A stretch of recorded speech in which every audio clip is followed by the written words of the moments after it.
Hi guys, can you hear me okay? Can you hear me? Yes, I can hear you great. Can you hear us okay? Yes. Yep. Perfect. Yay! Yay! One hurdle.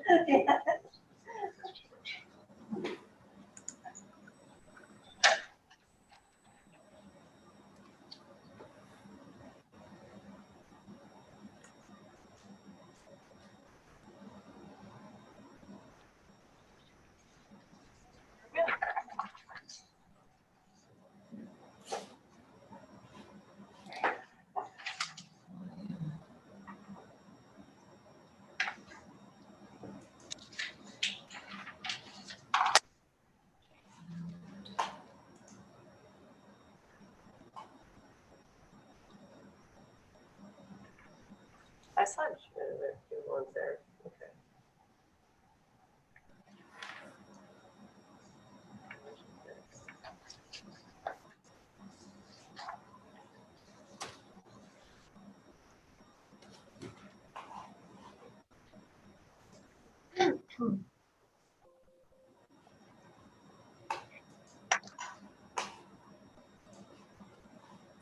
Can somebody say something? It's kind of quiet on my end, but I know it's me. I moved back to my office and I haven't set up the speakers that well. Ellie, good morning. Can you hear me?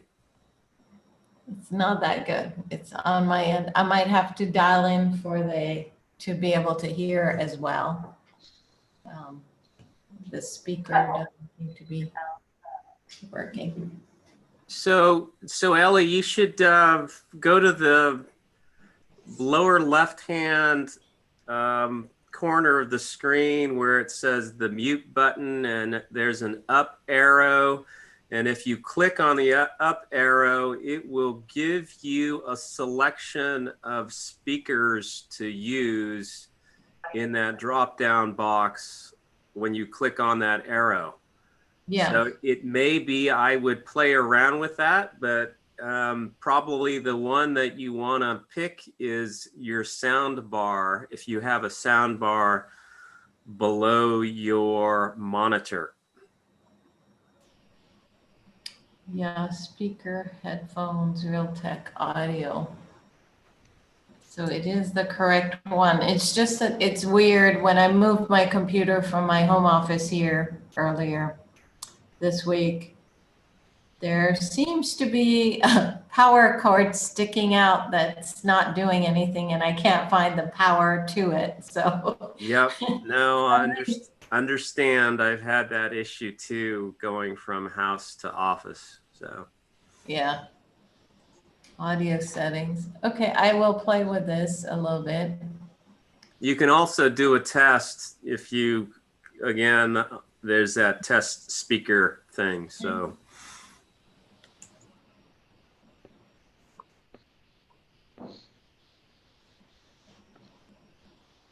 It's not bad. It's not great. Oh well. I'll just have to listen very carefully. Well, luckily it will be captioned. Oh yeah, that's right.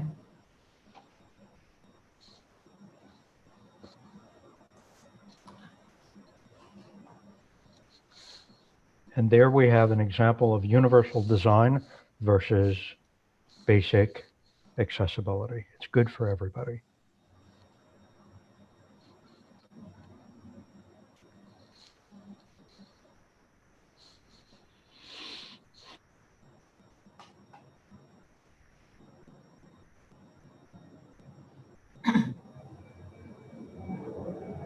We're getting close. Yeah. So the phone line is unmuted, and then I unmuted us here. Okay. So I think we're ready to get started. Yeah. Do you have any papers, like a little pad of paper? Yeah.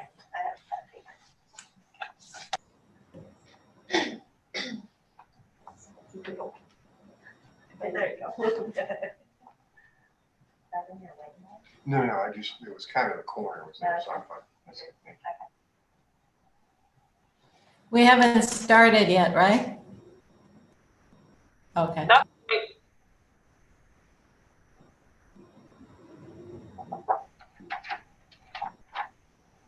Okay, all right. Our outside testing folks have said everything seems to be working well, so I think we can get started. Sounds good. Well, welcome and thank you all for attending today's California Building Standards Commission meeting. I'm calling the California Building Standards Commission meeting to order. It is 10:01 on November 5th, 2020.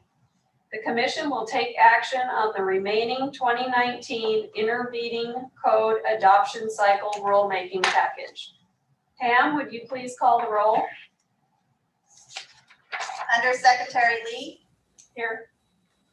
Commissioner Klaus Buckner, Here. Commissioner Middleton, Here. Commissioner Sasaki, Here. Commissioner Patel, Here. Commissioner Santillan, Commissioner Alegre, Here. Commissioner Stockwell, Commissioner Rambin. Here. Thank you. And Pam, we do have a quorum for this meeting. Yes. Why don't we all rise now for the Pledge of Allegiance? Nope, getting the flag.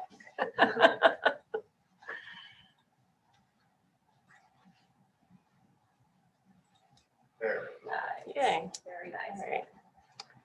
I pledge Allegiance to the flag of the United States of America and to the republic for which it stands, one nation, under God, indivisible, with liberty and justice for all.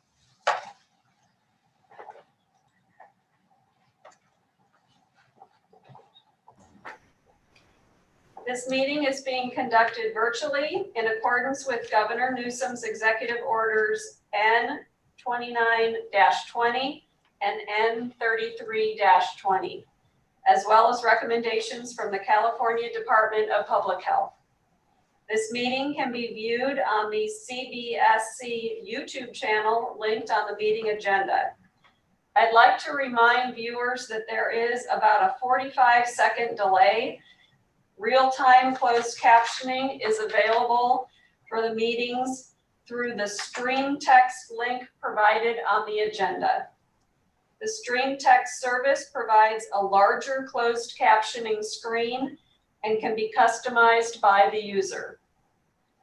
The public may provide comments on each agenda item by calling in on the teleconference number provided on the meeting agenda. Instructions are provided on the back page of the agenda. If you have any difficulty with the phone system, you can call the CBSC office at 916-263-0916. I will now read the phone instructions. All callers will begin in listen-only mode. If you wish to make a comment on a specific agenda item, please listen for the commission chair, me, to ask for any comments from the public. At that time, please place yourself into the queue by pressing 1 and then 0 on your keypad. When you press 1 and then 0, you will be notified when the speaker is ready for your question. To withdraw your question, press 1 and then 0. When it's your turn to comment, you will hear, "Please ask your question after the tone." A tone will sound and the caller is now in talk mode. The chair will continue through the call queue until there are no questions remaining. The commission will then proceed to the next agenda item. Please refrain from pressing 1 and 0 multiple times. Doing this toggles your position in and out of the call queue. Press 1 and 0 only once and wait for your notification to speak. If possible, please call from a landline using the telephone handset only. This enhances the commission's ability to hear your comments clearly. Calling from a speakerphone or a cell phone can reduce the quality of the audio and make it much harder for your comments to be heard clearly. Staff will summarize any written comments to the commission that were received by 5 p.m. on Friday, October 30th. There are a couple of housekeeping items I want to cover before we start. We'll take a short break about every 90 minutes, and depending on where we are on the agenda, we'll stop for lunch around 12 p.m. And if necessary, we can meet today until approximately 5 p.m. Agenda item number 2 is comments from the public on issues not on this agenda. Comments regarding items not on this agenda may be briefly discussed, but no action may be taken by the commission. At this time, I'd like to remind the public who are on the phone and wish to speak on item 2, comments from the public on issues not on this agenda, to please put yourself in the queue now by pressing 1 and then 0. If you would like to identify yourself, please clearly state your name and who you represent. Barbara, can you please check the phone for commenters on agenda item number 2? You have 0 questions remaining. Thank you.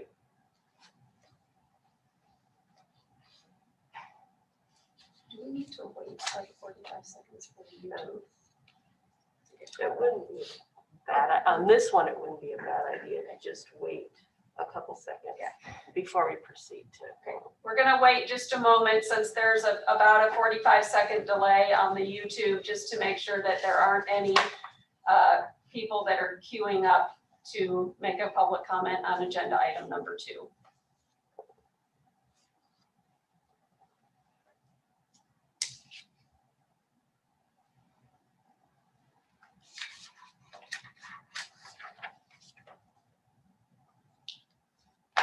Ellie's asking in the chat if the captioner is on. She needs to, Just a turn. she has to link to string text. Do we want to help her with that right now? Sure. Okay. So Ellie, do you need some help? Yep, I'm here. Do you need some help with the captioning? No, I'm fine. I just wanted to make sure. I can hear fine, so I don't need it, but I didn't see it, so I thought maybe I should check for others. Oh, okay. Yeah, it's actually an additional link. It's not at the bottom of the Zoom meeting that you're seeing. It's an additional link on the agenda that opens up a separate screen altogether for captioning. Okay, very good. All right, do you want to check the phone one more time? You have 0 questions remaining. All right, thank you. This concludes agenda item number 2. Next on the agenda is item number 3. Executive Director Mia Marvelli will provide an overview of commission business. At this time, I'd like to remind the public who are on the phone and wish to speak on item number 3, Executive Director Report, to put yourself in the queue now by pressing 1 and then 0. Mia? Great. Good morning, everybody.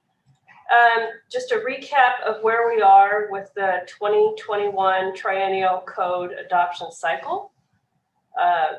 You may recall we mentioned before that IAPMO published its 2021 Uniform Plumbing Code and Uniform Mechanical Code back in February of this year. The International Code Council is publishing its various I-codes in October. We would like to thank ICC for getting staff and the state agencies an early electronic draft so that we can begin to review the model code updates. The ICC has stated that International Fire Code and the International Building Code final soft cover will be available this week. The IBC will be available next week. The International Building Code will be available next week. And the International Residential Code and the International Existing Building Code will be available mid-December. The California Building Standards staff will coordinate with the agencies. As soon as we receive them, we will get those out to you. And in the meantime, we can continue to utilize the draft PDF provided by ICC. On October 28th, staff conducted a virtual rulemaking training for the state agencies. Those state agencies proposed building standards in Title 24. There were approximately 40 attendees. This is consistent with the years prior that we've conducted this training. The advantage to this year's training, it was virtual, and we were able to record that training. So this enables us to, or this enables the state agencies to have other staff view this training to help when we don't provide training in the in-between years. The class curriculum reviews the various laws and the processes required for Title 24 regulatory development, and it explains the required documents in depth. It's always enhanced when there's a change to the Administrative Procedures Act or additional requirements of building standards law. We've conducted this training in prior cycles, and it has been very successful to assist with consistency amongst the rulemaking packages. And as you can imagine, with staff turnover and changes, it's necessary for us to conduct this every year. The 2021 Triennial Code Cycle Timeline has been posted to our website. It's under the rulemaking tab at the top of the website. On September 24th, a coordinating council meeting was conducted, and the various state agencies discussed the 2021 Triennial Code Cycle Timeline and the building standards being contemplated by the various state agencies. There are approximately 90 participants. One topic on the agenda was to address a petition the Building Standards Commission received to consider full adoption of the 2021 edition of the International Existing Building Code. This includes the work, which would include the work area compliance methods found in chapters 6 through 13. These chapters are currently not adopted by the Commission or printed in the 2019 edition of the California Existing Building Code, which is Part 10 of Title 24. I bring this up because it may be necessary for the subcommittee of the Commission, the Code Adoption Committee, to review the 2021 International Existing Building Code, to hear testimony from state agencies and stakeholders, to see if full adoption or printing of these chapters should be considered this rulemaking cycle. Due to cycle timing and the model code availability, it would be advantageous for the subcommittee to meet sometime in January. And I'll discuss some more meeting dates at the end of my report. Another topic is every 3 years, the Commission reconstitutes the 6 code advisory committees. A call for applications was issued on November 2nd of this week. And there's a 30-day window for application submittal. The final due date is December 4th. Once we receive all the applications and the supporting documentation, Staff will collate the applications and prepare them for the Code Adoption Committee's review. This is the subcommittee of the commission will review those applications. That meeting is tentatively scheduled for January 21st.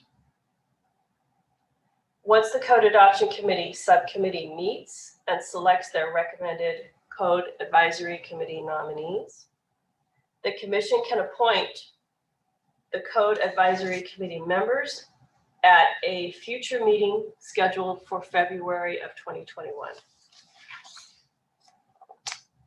So for all these reasons, the commission committee item was added to this agenda, so the commissioners could consider serving on the subcommittees.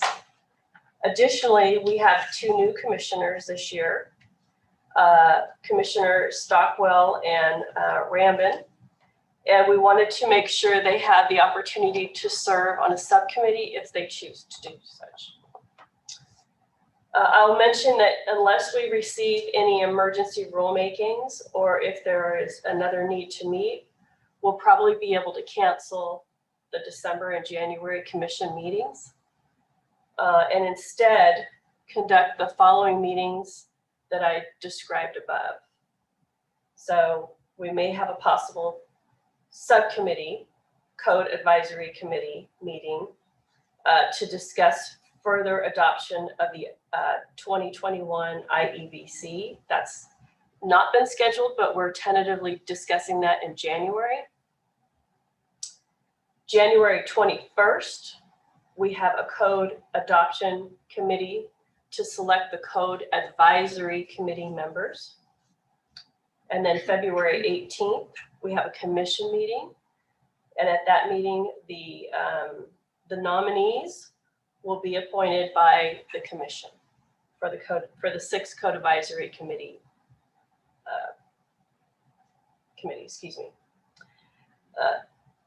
Additionally, what's occurring during this fall winter is staff and the state agencies are conducting workshops for the 2021 cycle. So please be sure and subscribe to the various state agencies' databases in order to be invited to the workshops. For example, I know that the Office of the State Fire Marshal is conducting workshops for elevator and WUI, WUI standards, wildlife urban interface standards. Wildfire, excuse me, yes. So I want to make sure everybody knows that the Building Standards Commission staff does not conduct those workshops. Those are done by the various state agencies. The Building Standards Commission staff will be conducting their own workshops. We'll have a green workshop scheduled in December, and then we're working on a schedule for other workshops as necessary. So that is my update, and I'm happy to answer any questions. This item is open for commission discussion. I'll call on each commissioner. Commissioner Patel? Thank you, Mia. No, I didn't have any comments right now. Thank you. Commissioner Klaus-Bruckner? No comments, thank you. Commissioner Mickelton? No comments. Commissioner Sasaki? No comments. Commissioner Allegre? No comment. Commissioner Rambin? No comment.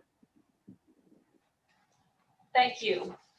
We'll now go to the phone so we can hear from the public. Barbara, can you check the phone for commenters on agenda item 3, please? You have 0 questions remaining. Thank you. That concludes the public comment portion. There is no action required of the commission. Agenda items 4A and B provide an opportunity for the commission to add or remove members and appoint a chair for each standing committee.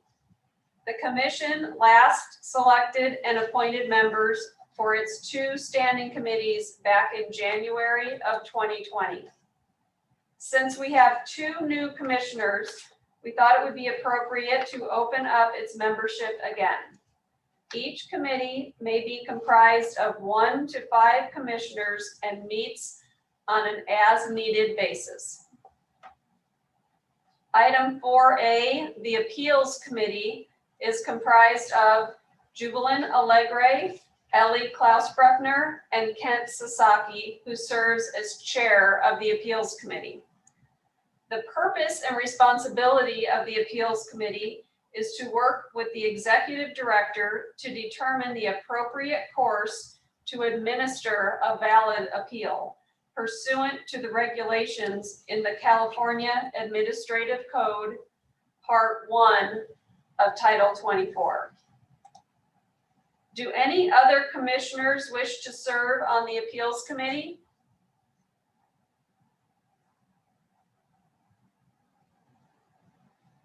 All right, seeing none. Does Commissioner Sasaki want to continue as chair of the committee?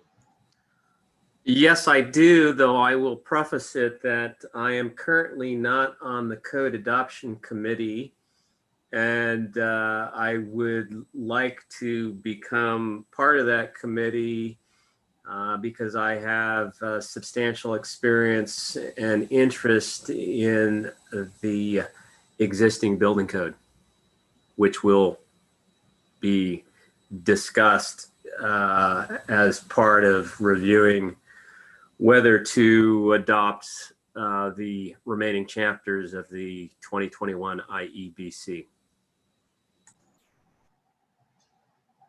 Thank you.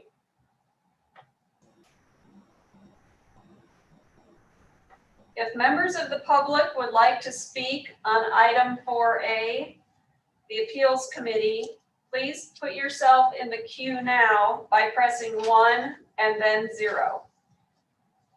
We'll first hear from the commissioners. I'll call on each commissioner. Commissioner Patel? Yeah, I had a question for Commissioner Sasaki. I'd love to see on the You're cutting in and out. adoption committee, but are you? Hey, Raj, we can't hear you. Both? Commissioner Patel, you're having some trouble with your internet and we can't understand your audio. I think he's frozen. He'll probably have to log out and log back in. All right, I'll come back to Commissioner Patel. Commissioner Klausbruckner? I have no comments on the Appeals Committee. I am not sure if I am on, I believe, on the Code Adoption Committee as well.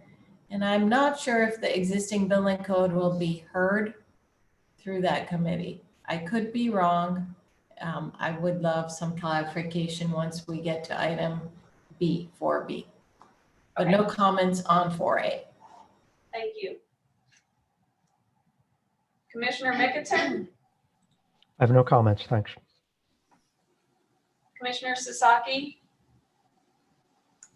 No comments, just, yeah, I would like to continue on the Appeals Committee as the chair. Thank you. Commissioner Allegre? No comment. Commissioner Rambin? No comment. Thank you. Commissioner Patel, are you back with us? I hope so. Is this better? Yes. Okay, sorry about that. No, my comment was answered by Commissioner Sasaki. I just wanted to ask if he was, even though he wanted to be on the code adoption, if he was still okay staying on the Appeals Committee, and he answered that, so thank you. Thank you. We'll now turn to the phones for item 4A, the Appeals Committee. Barbara, can you please check the phone for commenters on item 4A? You have 0 questions remaining. Well, we may want to stall for a few minutes if we can, just in case. Thank you.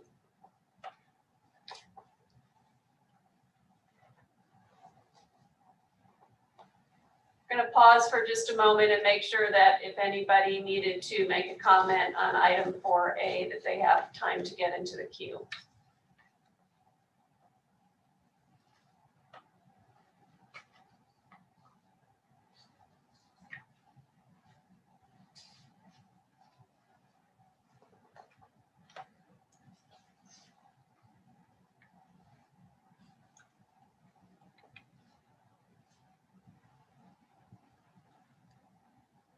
Barbara, do you want to check the phones one more time? You have 0 questions remaining. All right, we'll move on.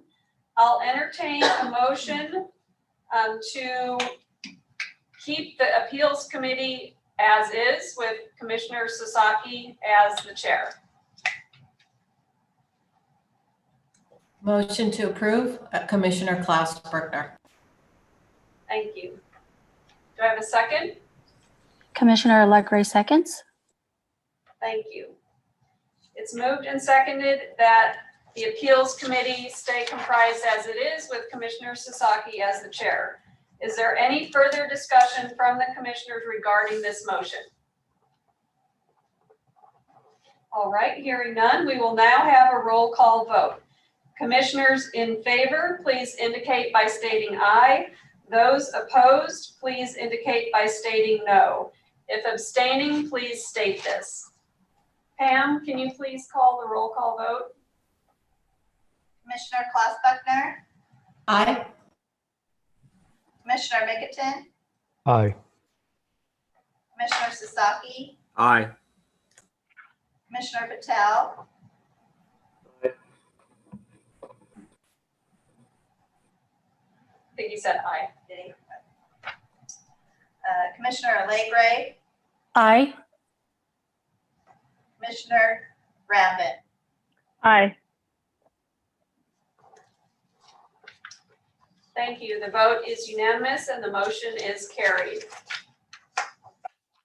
Our next agenda item, 4B, is the Code Adoption Committee, which is comprised of Ellie Klaus Bruckner, Peter Santillan, Eric Mickelton, and Rajesh Patel, who serves as chair of the Code Adoption Committee. The commission reconstituted this committee January of this year, but since there are 2 new commissioners, we thought it would be appropriate to open up its membership again. As Executive Director Mia Marvelli mentioned, it may be necessary for the Code Adoption Committee to meet and review the 2021 International Existing Building Code.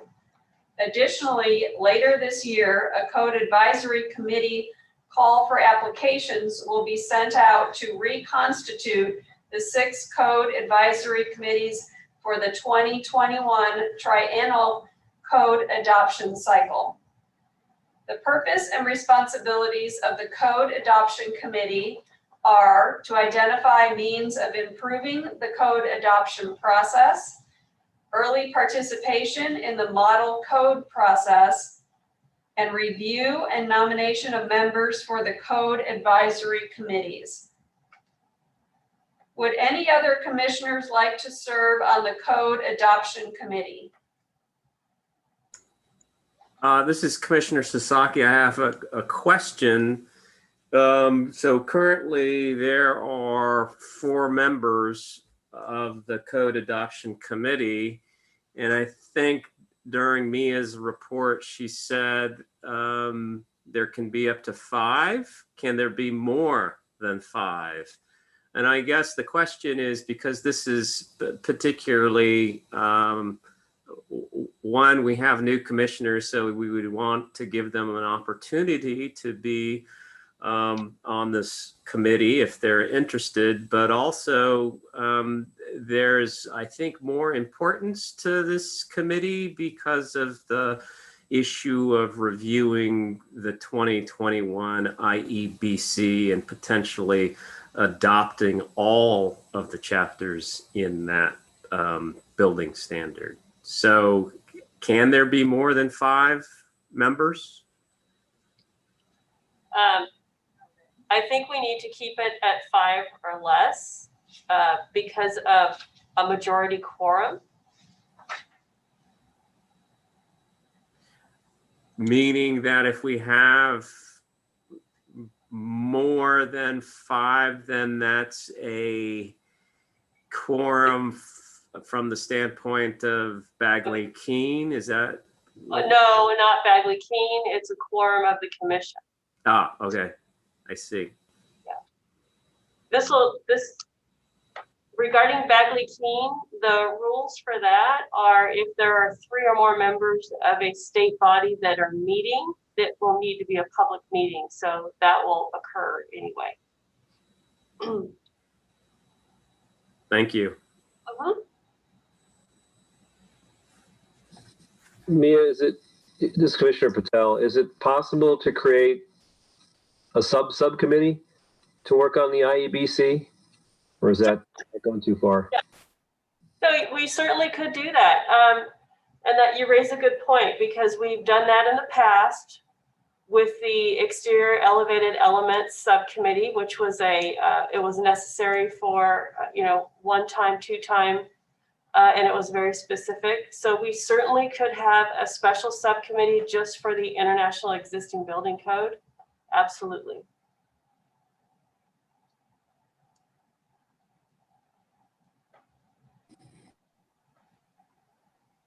Are there any other commissioners that would like to serve on the Code Adoption Committee?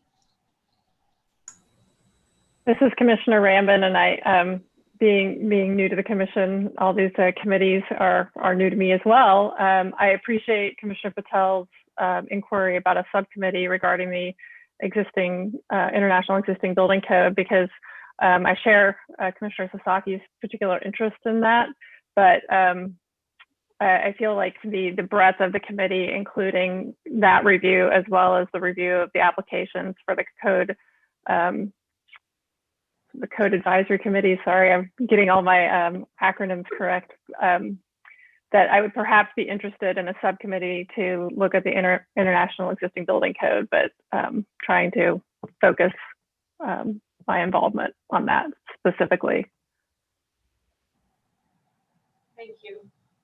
And this is Commissioner Sasaki. I guess the question is if we did have a subcommittee for review of the IEBC, would that be a subcommittee of the Code Adoption Committee, and therefore we would still have to limit it to 5? Or could it be anyway, I'll let you answer. Okay. It could just be a special subcommittee of the commission, independent of the Code Adoption Committee. Okay. Okay, I would be interested on being on that subcommittee. So I may ask Viana to chime in here, but I think what we want to do is, I'm hearing that there's a few of you that would prefer a subcommittee just to address the IEBC.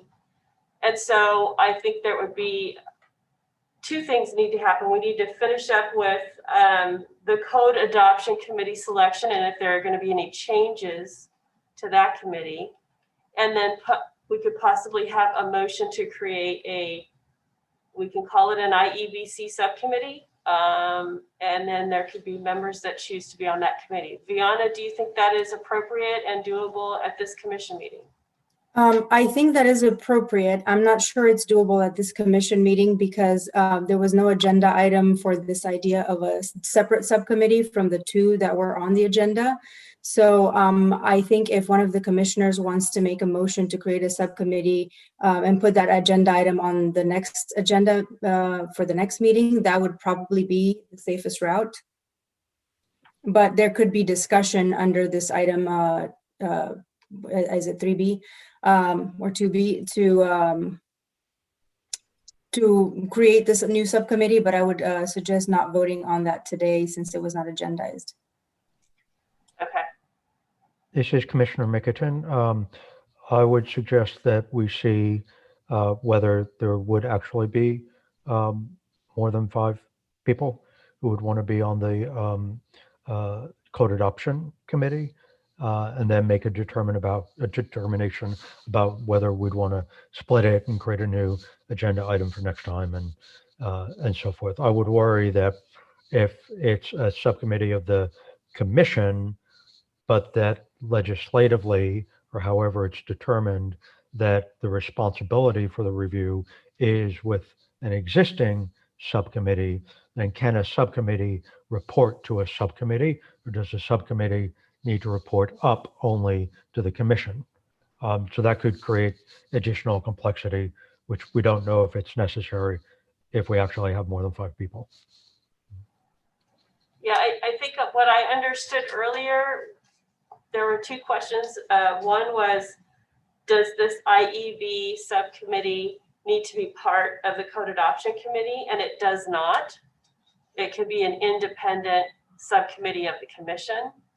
And that might resolve your question about can a subcommittee of a subcommittee report and so on and so forth.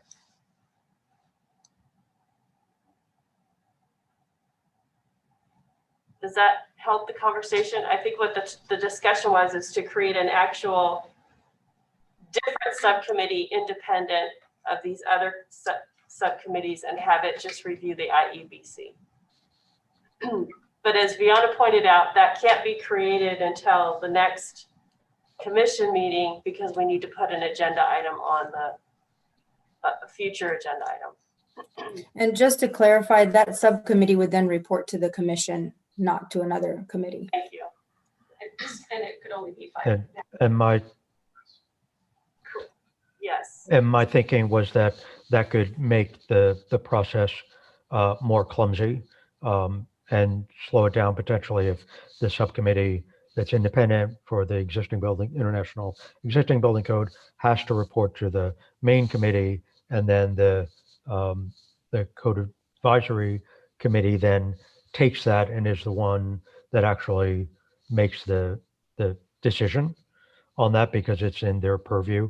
And that all of that might be unnecessary if only 5 commissioners want to be on the code advisory committee, and we could deal with that just internally. Okay. So it sounds like though that both I and Commissioner Rambin would like to be part of the evaluation of the IEBC. So we both, because there's 4 currently on the code adoption committee, we both can't do that. So go ahead. Excuse me, Commissioner Sasaki. And just to clarify, I am not interested in being on the code adoption committee. I am interested in evaluating the International Existing Building Code for adoption. So that's a clarification. I have a specific interest in that, evaluating that code, adding further complication. So if I hope I'm understanding everybody okay. So I think what we need to do is just address the code adoption committee selection and who wants to be on that committee. And if I understood everybody, we would just leave that committee to only address the code advisory committee nominees. And there would be a separate subcommittee to be determined at a future commission meeting that would be its own subcommittee to review the International Existing Building Code and could be comprised of any other members of the commission up to 5. Does that make sense? That makes sense. I guess the question is when the next commission meeting would be, and would that be in time to actually do the review of the IEBC? That is a great question. And you are absolutely right. Currently, we have a December meeting scheduled, and we could put that on the December meeting agenda, create the subcommittee, and then after that, have a subcommittee meeting at a future time. I have a question. if I Yes. may. This is Mike with the Building Standards Commission to Viana. In the agenda, this is item identified as a commission subcommittee item. And because the subcommittees are comprised of commissioners only, not public members, is it still the case that because this is developed an additional subcommittee of the original committee, but part of this agenda item, that this would then have to move to another meeting? Or could they take action because it's related enough to the item that was on the agenda and the fact that only commissioners would be selected? So the Bagley-Keene Act talks about the public having an opportunity to comment and be aware of what is happening with the commission. So even though the public may not necessarily participate, as in they don't vote on this issue, they still have a right to be notified of changes to the commission and creation of subcommittees. So technically speaking, it would be a best. Viana, can you move a little closer to your microphone? Can you hear me now? You're cutting out. Oh, that's maybe my internet. Can you hear me now? Yes. Do you want me to repeat all that? Yes. Please. Okay, I will do that. Okay, so now that you hear me well, I was saying that the Bagley-Keene Act really speaks to the public's right to be notified of what the commission is planning to do and what actions they're planning to take. And even though they may not vote on the item, they are entitled to notice. And this is a new idea that was not contemplated in the agenda for this meeting. So I suggested the safest route would be to notify for the next agenda. Okay, thank you. I just wanted clarification. Thanks. So this is Commissioner Rambin, and I guess I'd like to hear what the other commission members think about the idea of the subcommittee. I am perfectly willing to defer to Commissioner Sasaki's expertise to act on the standing code adoption committee to evaluate the existing international building code. In my experience, the key issues in there are structural related issues. So I think that's very appropriate. If there is an interest from other commissioners to have a subcommittee to evaluate that code, I would defer and keep things just as they are. So this is Commissioner Sasaki. Appreciate your comments, Commissioner Randon. So I would like to be added to the code adoption committee. I mean, that said, I would like Commissioners Rambin's comments and thoughts, but maybe for ease of doing this, we do as she discussed. So.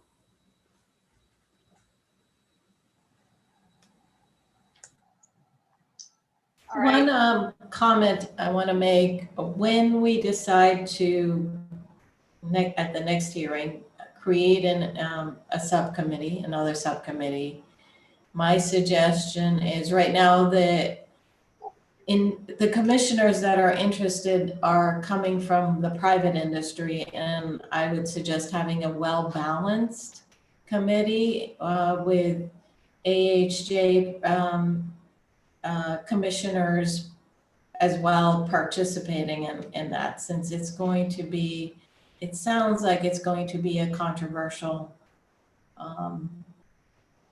issue.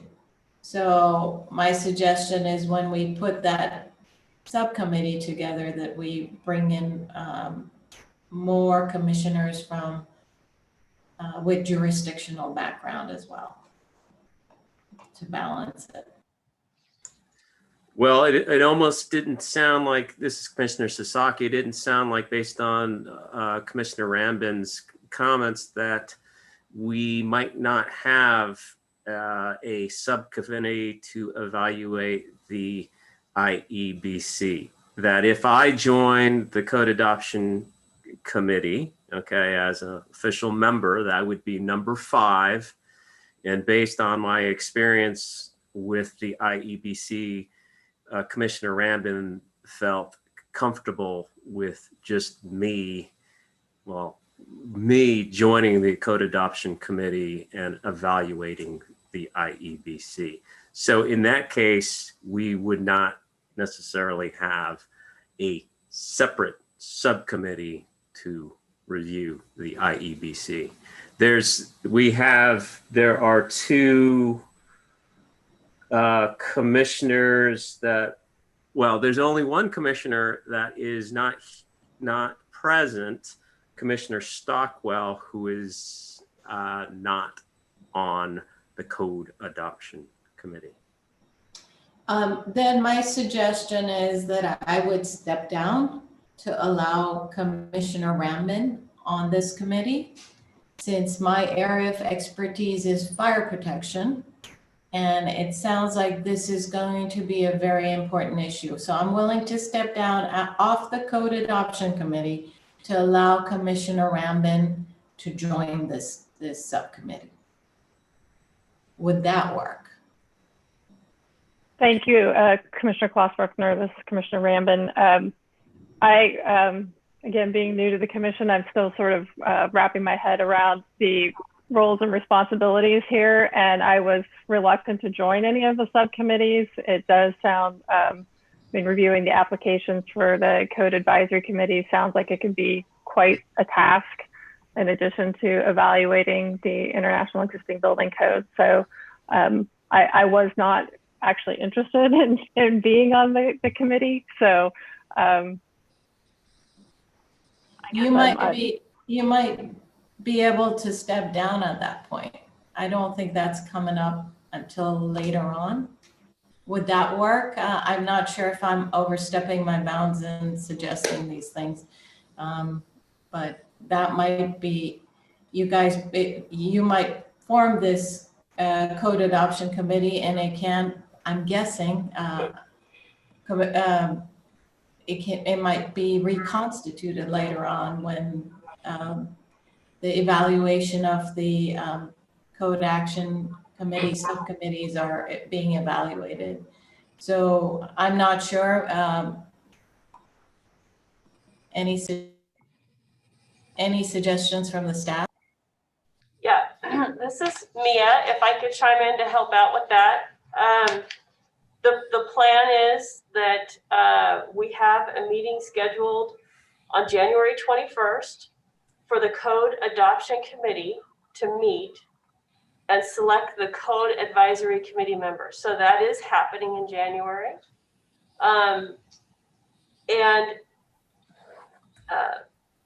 So that is happening soon, let's put it that way. The review of the International Existing Building Code would also need to occur sometime around that time. Just because of the timing of the cycle and the availability of the codes, it would be a good amount of work for this committee. So this is Commissioner Sasaki. I'm interpreting Commissioner Rambin's comments, and I think what she's sort of leaning to is, Ellie, that if you are able to continue on the Code Adoption Committee. So It's no problem at all. okay. And I would let some fresh blood in the committee, but I'm more than willing to accept that. Thank you. I appreciate the offer. And Commissioner Patel, would you like to continue as chair of the Code Adoption Committee?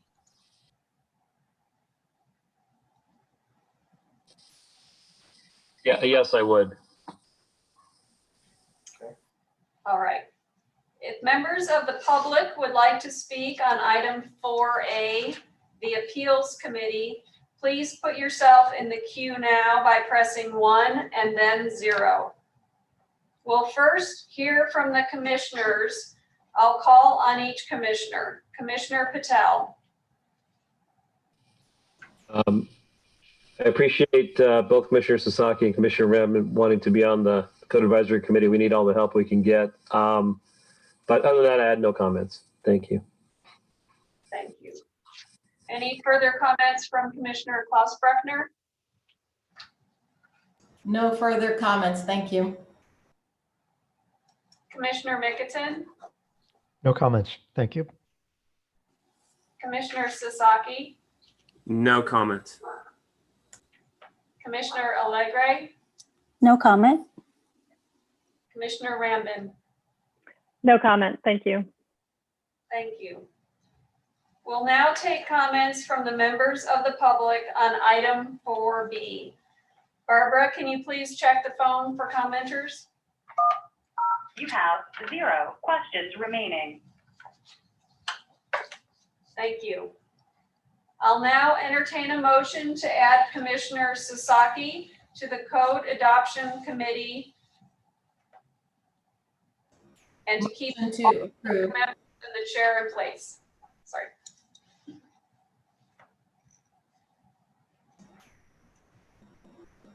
Motion to add, this is Commissioner Klaus Bruckner, motion to add Commissioner Sasaki to the Code Adoption Committee. Do I have Commissioner a second? Mickelton, second. Thank you. It's moved and seconded that Commissioner Sasaki will be added to the Code Adoption Committee. Is there any further discussion from the commission regarding this motion? All right, hearing none, we will now have a roll call vote.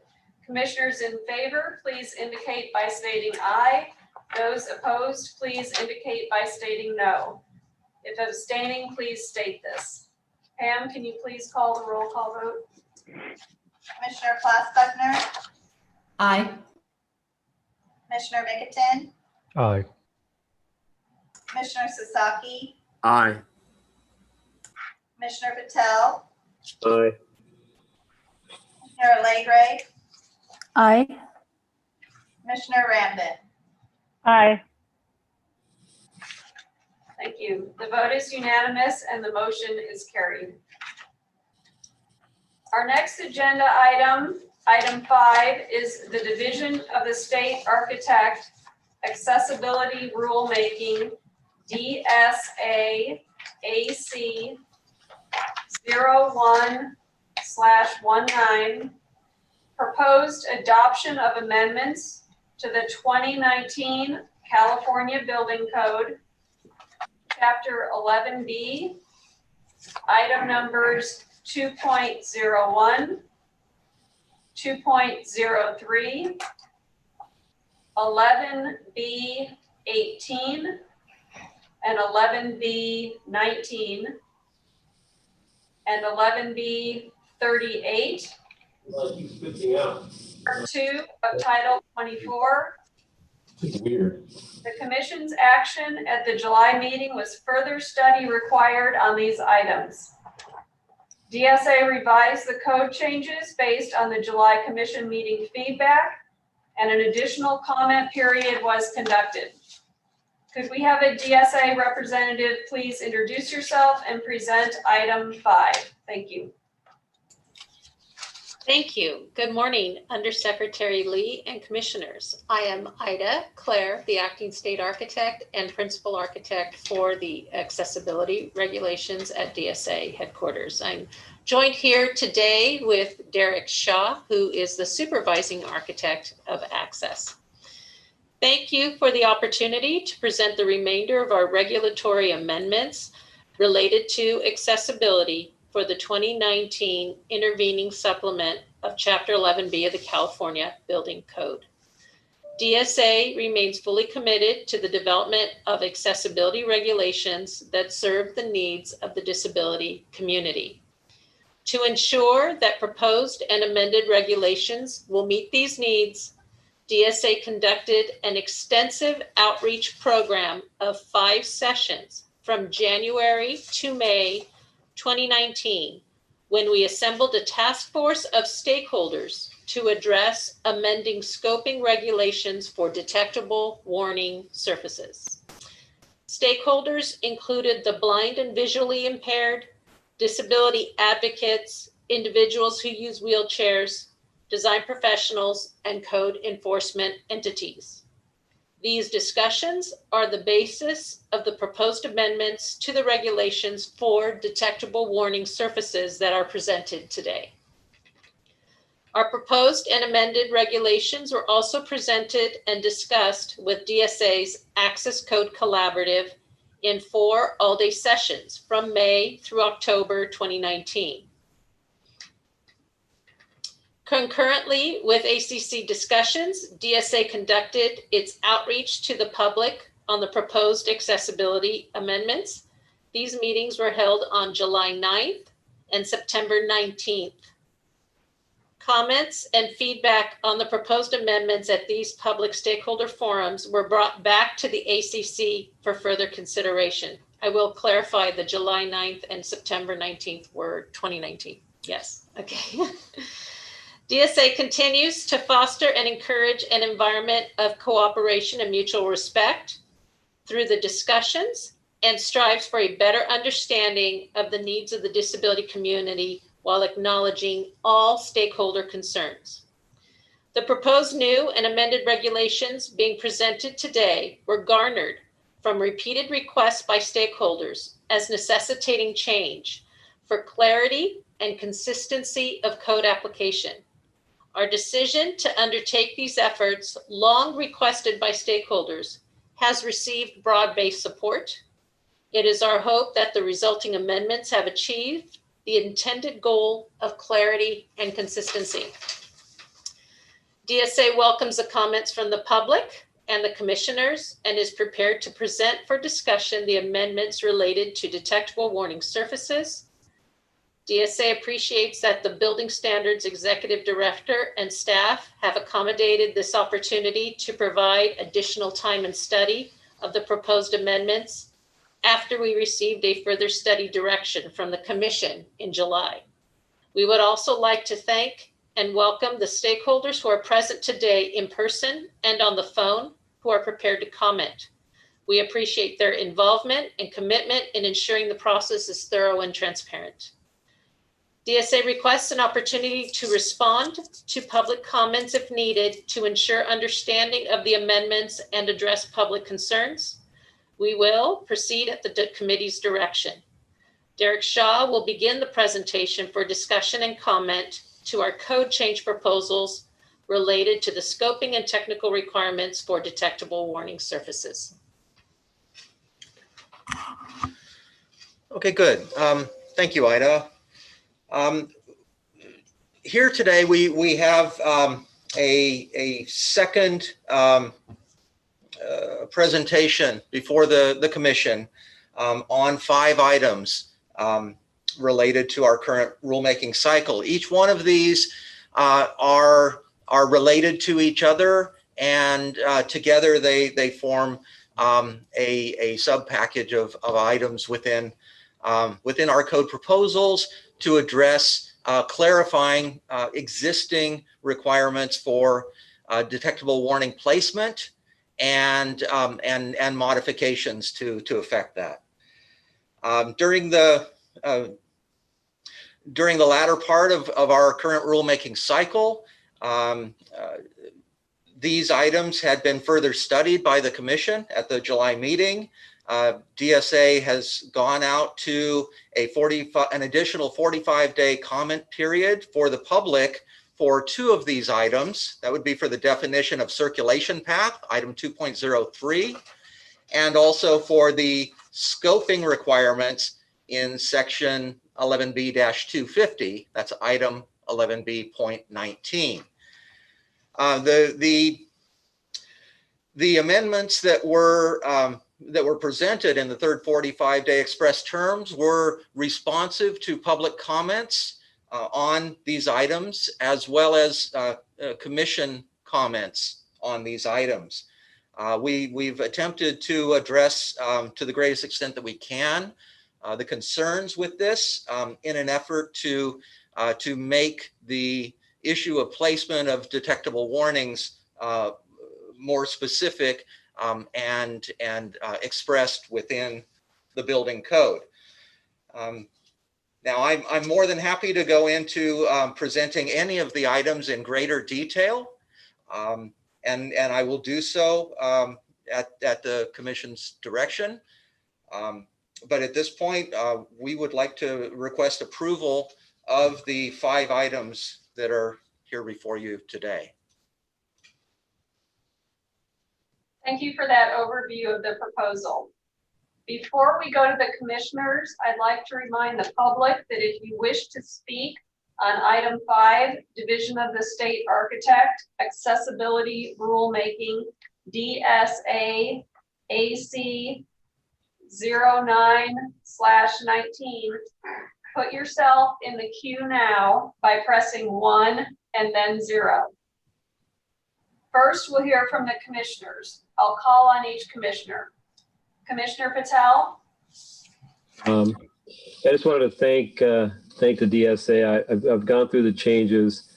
I do believe that that making those language changes and working with the public again does help accomplish your goal of clarifying when detectable warnings are required. So I just wanted to thank you for that, and I appreciate that very much. Thank you. Commissioner Klaus Bruckner. No comment at this time, thank you. Commissioner Mickelton.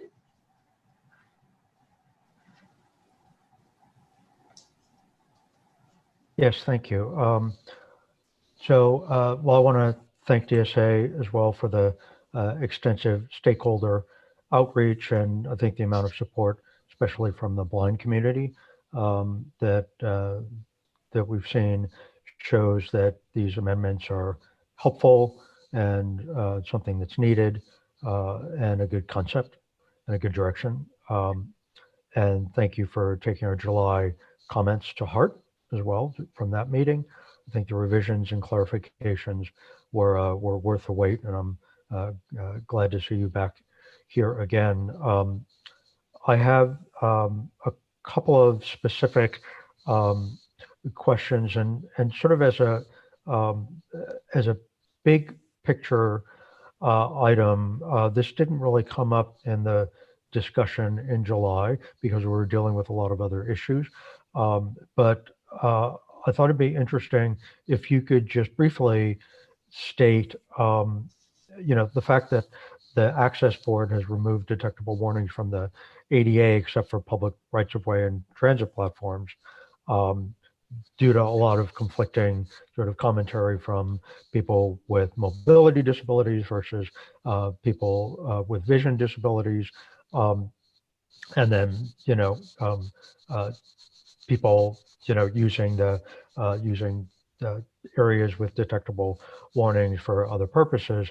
I'm curious if you could just kind of explain or describe why DSA is redefining where they are rather than following the ADA and limiting where they are. Yes, thank you. The issue of detectable warnings under federal regulations has a long arc.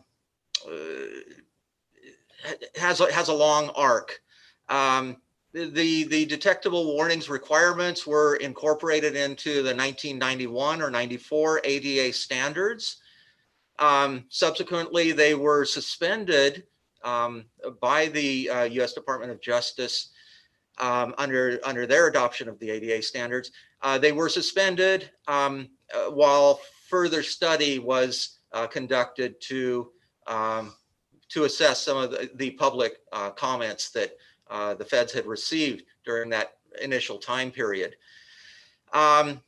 Eventually, the suspension was lifted, and they were back in play again. But then the next step was that the 2010 ADA standards, that's in essence the second edition of the federal ADA standards, the 2010 ADA standards came out, and within those standards, the scoping and application of detectable warnings was limited within the ADA standards to only at transit boarding platforms.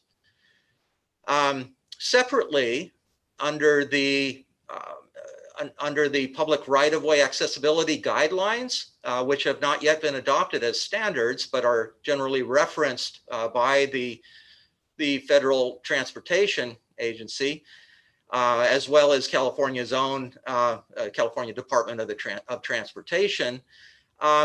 The public right-of-way accessibility guidelines do include requirements for detectable warnings within the public right-of-way. The scope of that guidance or guideline does not extend outside of the public right-of-way. It's limited only to the public right-of-way.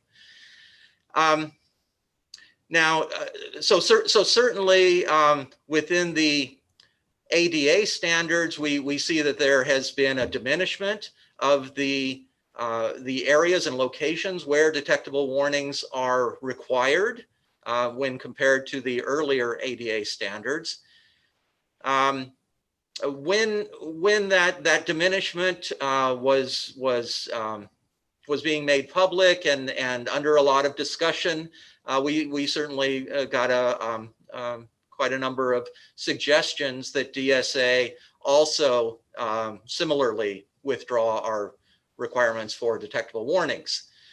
DSA has long held that that detectable warnings are very helpful and necessary for people who are blind and have visual disabilities. This position is supported strongly by the California Council of the Blind. It is, however, disputed by other blind advocacy organizations. So even within the blind community, there is some difference of opinion on the necessity or even the desirability of detectable warnings. Nonetheless, DSA persisted with the detectable warnings requirements that have been in place in the California Building Code, Chapter 11B, for decades now, and so we have not changed our position.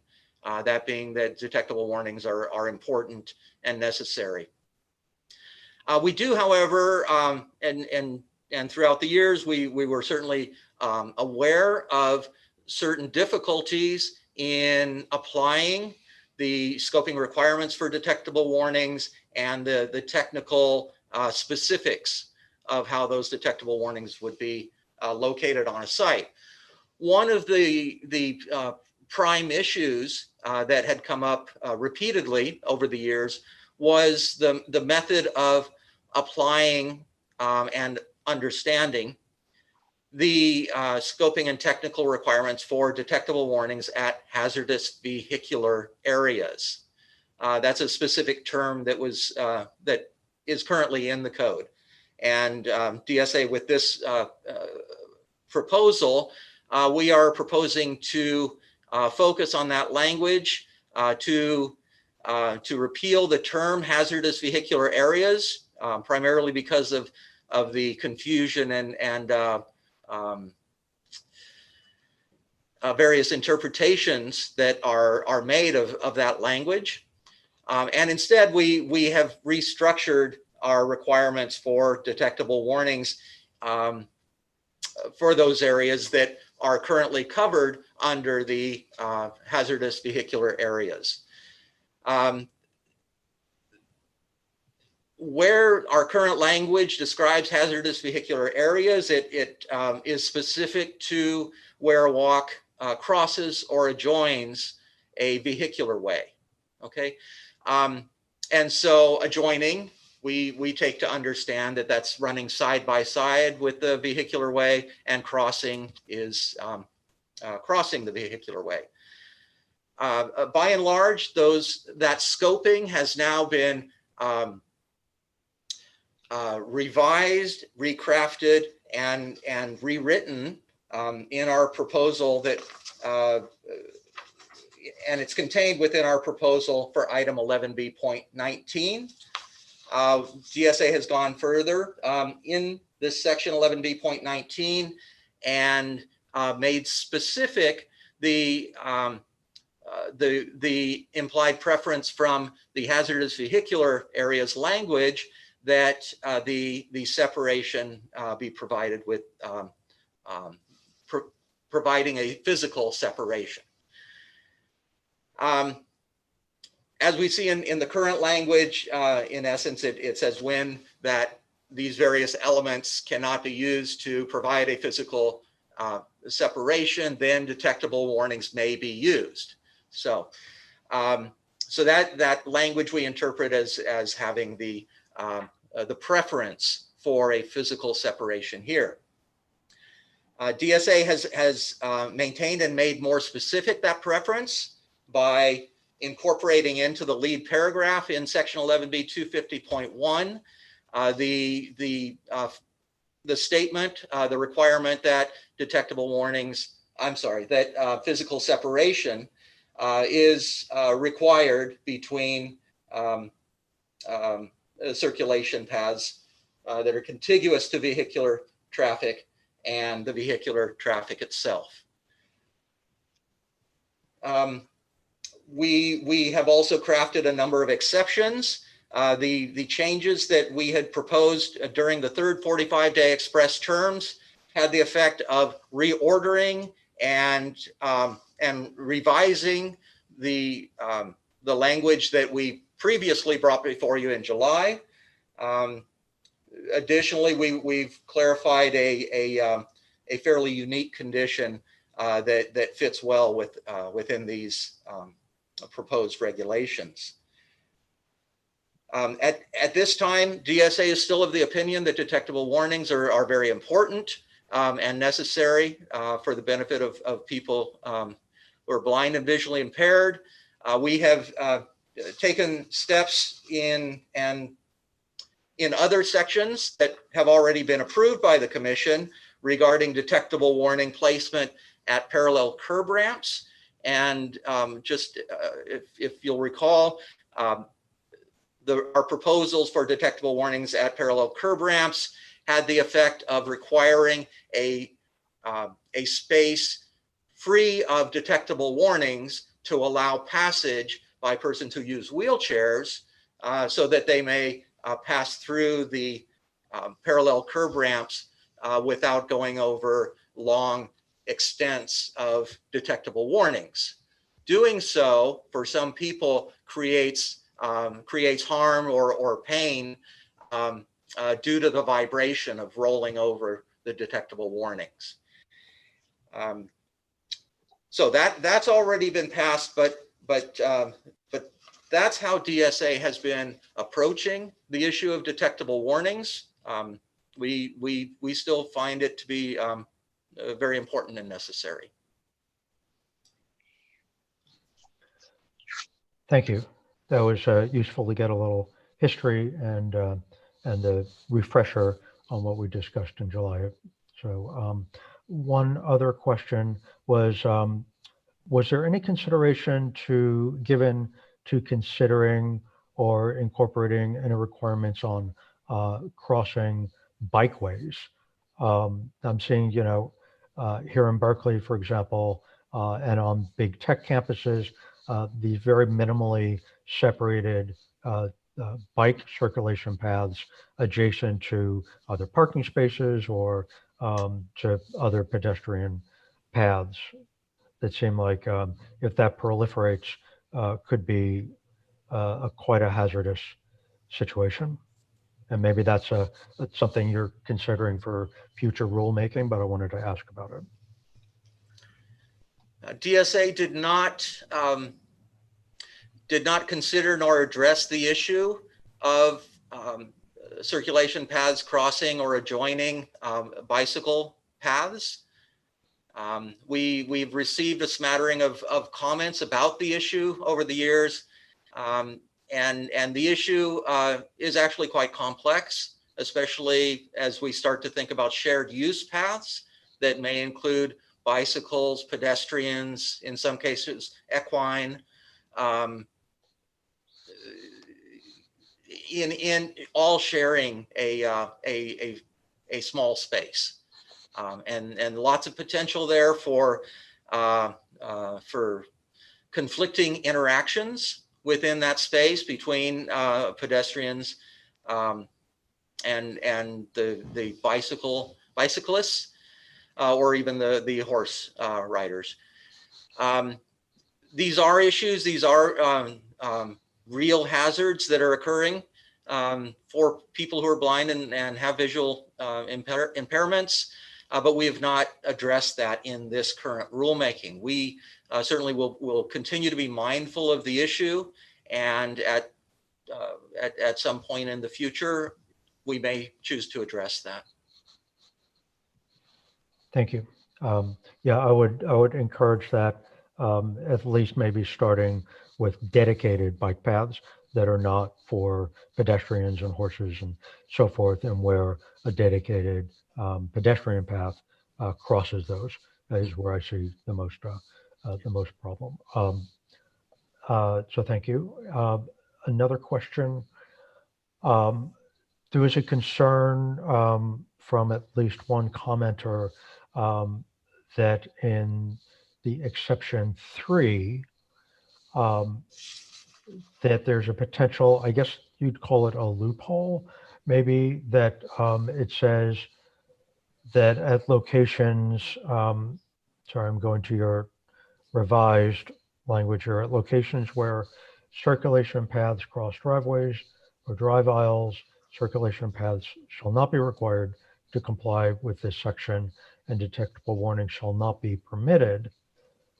And that statement could imply that a curb ramp or blended transition along that circulation path would not have a detectable warning. Is there something else here that I'm missing that sort of trumps that statement there that says no to detectable warnings for that particular circulation path?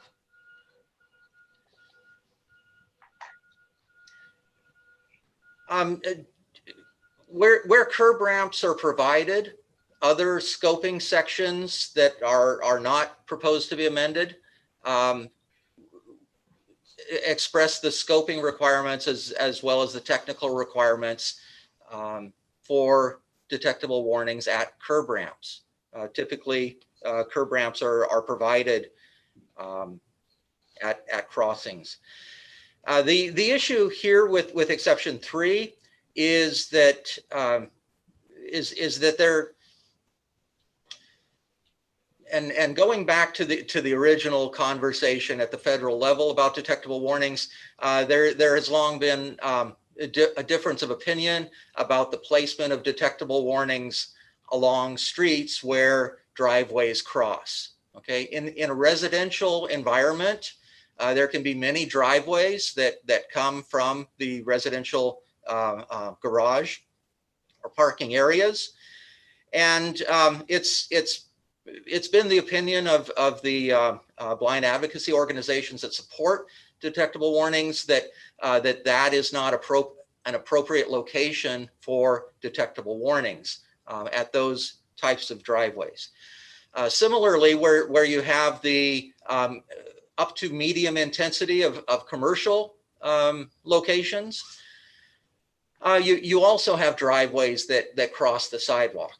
In many cases within the areas that are zoned for commercial activity, this results in quite a number of driveways coming out from the separate parcels and crossing the sidewalks. If we were to require detectable warnings at each of those driveway and pedestrian crossings there, then what we would have is we would have a requirement that would lead us to detectable warnings on each side of every driveway. Now, due to the frequency within up to medium scale commercial areas, due to the frequency of the driveways, that would create quite a number of patches of detectable warnings for people who are blind or visually impaired to travel over. Now, when you have such a number of detectable warning locations like that, then the basic method that a person who is blind has for understanding when they are in a safe area versus when they are in a hazardous area, like where cars go, that understanding starts to break down. You can conceive of it as a person who's proceeding along a sidewalk and there is quite a number of patches of detectable warnings, and so in their mind, as they're understanding this sidewalk, they would understand that when they encounter the first detectable warnings, then they can understand that beyond that is a more hazardous location, and they should take extra care to assess their surroundings before proceeding. And then once they cross to the other side of that driveway, then they would encounter another patch of detectable warnings that would convey the message that, okay, now you've exited the vehicle area and you're back on the sidewalk where you don't expect any vehicles. Okay, so when that works in relative isolation or in small numbers, that method of conveying the message to people who are blind works very well. On the other hand, when you have quite a number of patches of detectable warnings that a person needs to travel across, that message of safe versus unsafe starts to get confused because of the number and the repeated crossings of detectable warnings. These are some of the reasons why we've chosen to provide the exception for locations where the circulation paths cross driveways or drive aisles. That makes sense. Okay. Right. I understand and completely agree that when you have these multiple driveway entrances, it becomes completely meaningless to someone who's detecting those with a cane to understand what they're basically trying to communicate. I guess I'm thinking more, my question was thinking about an on-site situation where you might have a circulation path that's going from one point to another, maybe connecting building with, parking at the edge of the site, that may be crossing in a perpendicular fashion a vehicular pathway, a drive aisle. And at either side of that crossing, there may be a curb ramp going down to the street or the drive aisle level. And if the architect who's designing this site or the civil engineer is defining that walkway as a circulation path, they could potentially see exception 3 as saying that, all along that circulation path, that detectable warnings shall not be permitted. But as I think the intention is that if there's a pair of curb cuts at the two sides of, say, a 2-lane drive aisle, that we would still want detectable warnings there. So what I guess I was getting at is that if that's the intention, then simply saying that except at curb ramps in that exception number 3 would further clarify. And I'm wondering if that clarification and direction to the designer to know that curb ramp gets a detectable warning regardless of whether or not the circulation path upon which it is sitting doesn't otherwise need detectable warnings due to this exception. That makes sense. Yes, we exception 3 has no intent to exempt the detectable warnings that may be provided at curb ramps on both sides of a crossing, or even if the approach was at the same level prior to entering the vehicle space. DSA understands that detectable warnings would be required at those locations too. What we're saying with this exception is that within the vehicle area, the area where the vehicle area and the crossing intersect, that full extent should be free of detectable warnings. We should not have detectable warnings on both sides of crosswalks going along the crosswalk. We shouldn't have detectable warnings within the vehicle area. Vehicles crossing over detectable warnings causes a great deal of wear and tear on the detectable warnings and can create hazardous conditions due to the deterioration of the detectable warning product under repeated vehicle traffic. So again, we want to keep detectable warnings out of the space where the circulation paths specifically cross and intersect with the driveways and drive aisles. You know, I'm quite fond of saying that there's a lot of language in the code that could be made better, and maybe this is one of the cases. We would find that out going forward, I think. Okay, thank you. Oh, go ahead, Ida. I think that it's important to understand that when we embarked on this clarity, we received a lot of comments from our stakeholders on how the regulations could be improved. And as the language evolved, there were a lot of scenarios that were site specific that tested the language. And through that discussion, we determined that it would be advisable in conjunction with our stakeholders, the ACC, and also our work internally. It is our goal to create a design guide that starts to use our statement of reasons on our regulations and starts to explain why we've amended the regulations as they are, so that designers could use a design guide in the appropriate placement of them, so that we could further their consistency and clarity. That there are a lot of site-specific issues that sometimes regulatory language has a very difficult time always applying. And so having an additional resource that is supported by our statement of reasons in rulemaking and is supported by a review of the Access Code Collaborative and our stakeholder group for the detectable warnings, that together we could create a design guide that provides an assistive resource to reinforce the regulations as they were created. And we hope that that lends to the clarity and consistency of detectable warnings in the future. Right. Good. Thank you. And it, you know, sort of clarifying some of these, what will come up inevitably with new language, you know, some of these nuanced areas. It may be that, you know, this isn't the appropriate place to make that sort of clarification, that it's, you know, in the curb ramps section that would better sort of clarify that. So, and I think your comment about the design guide is true. That's very useful.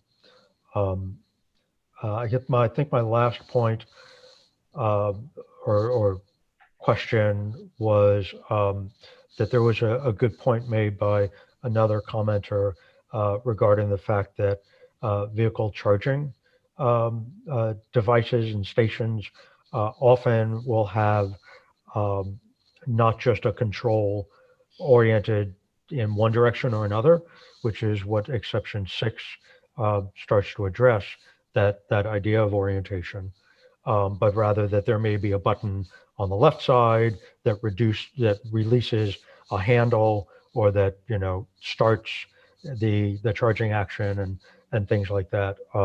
It gets very complex, and I know that you're not trying to address how charging stations are to be designed, but I'm wondering to what degree this language took into account the great variety of different charging station sort of units, and whether that's something you'd address further in the future. Yes, certainly. The language that talks about the orientation, and in exception 6, it says, at each electric vehicle charging station complying with section 11B-812, those are the accessible ones, where the charger and its controls are oriented toward the vehicle space it serves, and the charger's clear floor spaces for operable parts and point of sale devices are at the same elevation as the vehicle space. So that language was intended very well to address the variety of charger configurations and where their controls and electrical connectors may be located. The language here is primarily intended to address where you have the charger that is approached, in essence, from within the vehicle space or immediately adjacent to it. You know, we know that there are other configurations where the driver, once they pulled their vehicle into the charging space, where the driver then has to go up through an access aisle, maybe onto a walk that crosses perpendicularly in front of the charging space, and that the controls are accessed from that walk, probably oriented away from the vehicle space itself. Okay, and so our intent there is really where we see that intersection of the vehicle space and the charger and its associated clear floor spaces, where those are all in close proximity. We understand that there's fine maneuvering that may be necessary for a person who uses a manual wheelchair typically, and the detectable warnings in those sort of somewhat constrained locations where fine maneuvering is necessary, the detectable warnings could very well be a barrier to some people. So we wanted to provide exception in that specific type of location, but not to provide such a broad exception that detectable warnings could be understood or interpreted to not be required where you had the more remote path, accessible route to the charging device that was oriented in a different direction, like towards the crossing wall. Right, right. And I know that came in part from the July comments as well. So I think that is a useful element to have in there, and I appreciate that. And I think for that and what we discussed before, actually having some diagrams certainly in the advisory manual, but I'd strongly encourage some clarifying diagrams to be included in the code as well in the future. I know that's been brought up several times, but sort of imagining how verbal descriptions of spaces and orientation and so forth interact with one another is very hard to describe with words, which is why we have diagrams in the code. And I think it would be helpful in the next round to incorporate some of that. And that's all my comments for now. Thank you. Thank you. Before we move on, we're going to take a 10-minute break so that our captioners can switch over. And when we come back, we will conclude with commissioner comments from Commissioners Sasaki, Allegre, and Rambin. So it's 11:33 now. We'll be back by 11:43. Thank you.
it's 11:43. I think we're all coming back from our break now.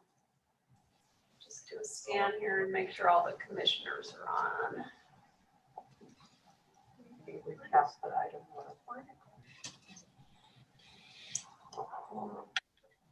Did we lose one? Yes, we're missing something. Okay, we'll hold off. We'll wait a minute for another commissioner to join.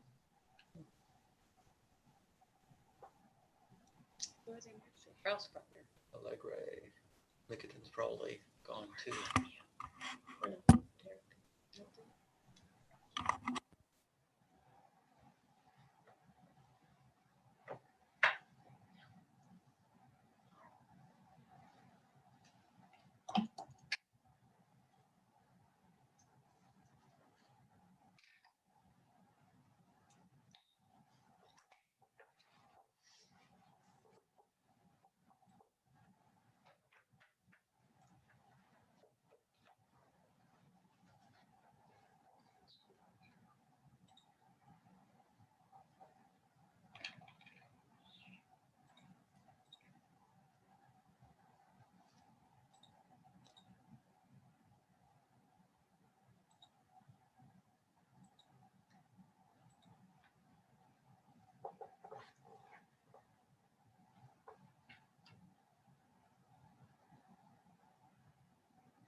Do we need to let her back in? She's. Yeah, but she's not there doing it.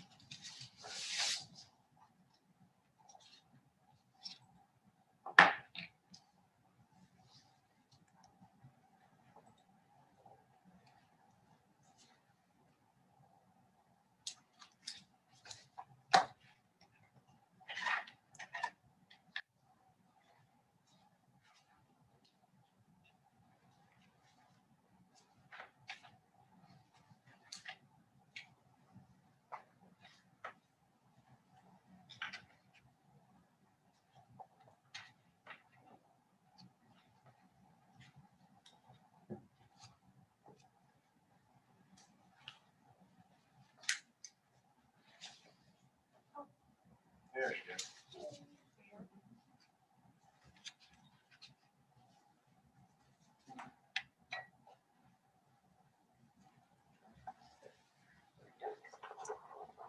All right, I think we have all the commissioners back now, and just to recap, we're on item 5, the Division of the State Architect Accessible Rulemaking DSA AC 01/19 proposed adoption of amendments to the 2019 California Building Code.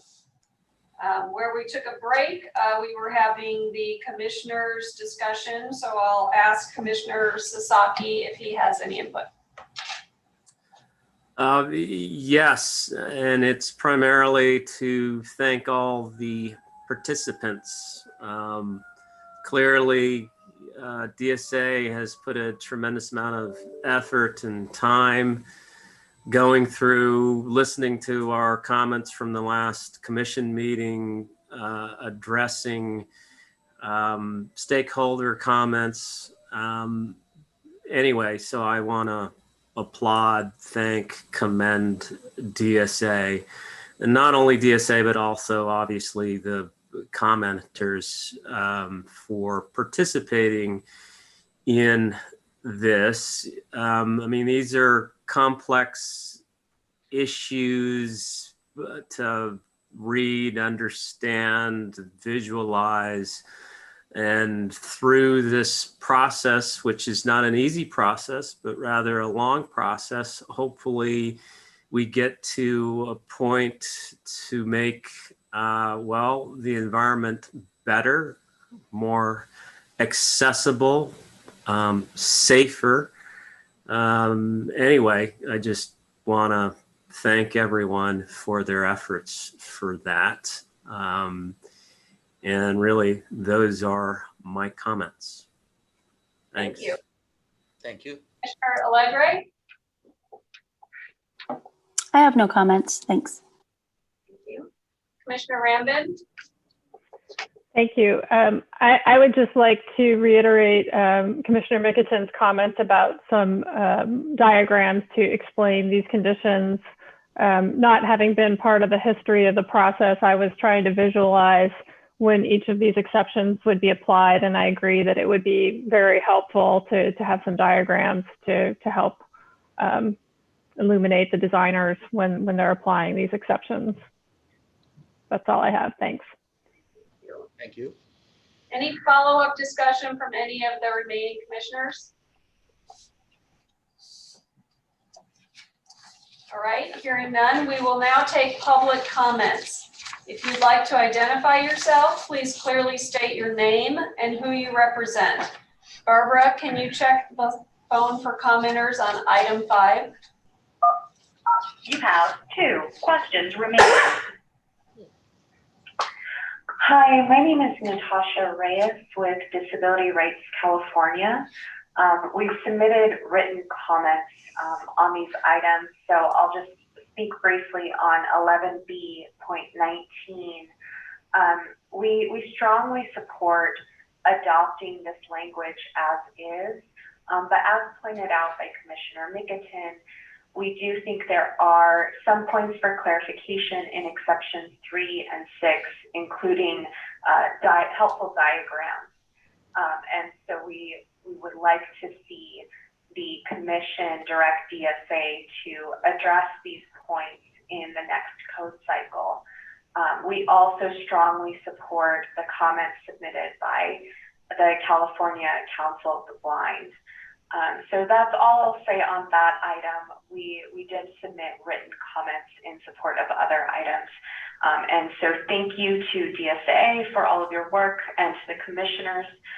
We really do appreciate that you've reviewed the items and the comments. So thank you again. You have 1 question remaining. Good morning. My name is Gene Lozano. I'm the chair of the Committee on Access and Transportation for the California Council of the Blind. We are in support of all 5 items that are under discussion this morning.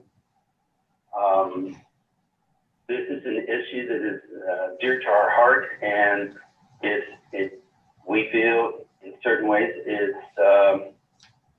it's a life and safety matter of providing warnings where appropriate as to where you're entering a vehicular area, regardless whether it's in the private or public right-of-way. They are equally as hazardous, and there is more than multiple decades of research internationally and nationally for the use of detectable warning. Our comments through the decades have been based on scientific research. And I'd like to strongly support, on behalf of the organization, the item 11B.18, the changing the title of section 11B.247, changing that from hazard particular area to blended transition. Hazard particular area, when it was put into the ADA guidelines, it was to stress that particular areas were hazardous. Unfortunately, it got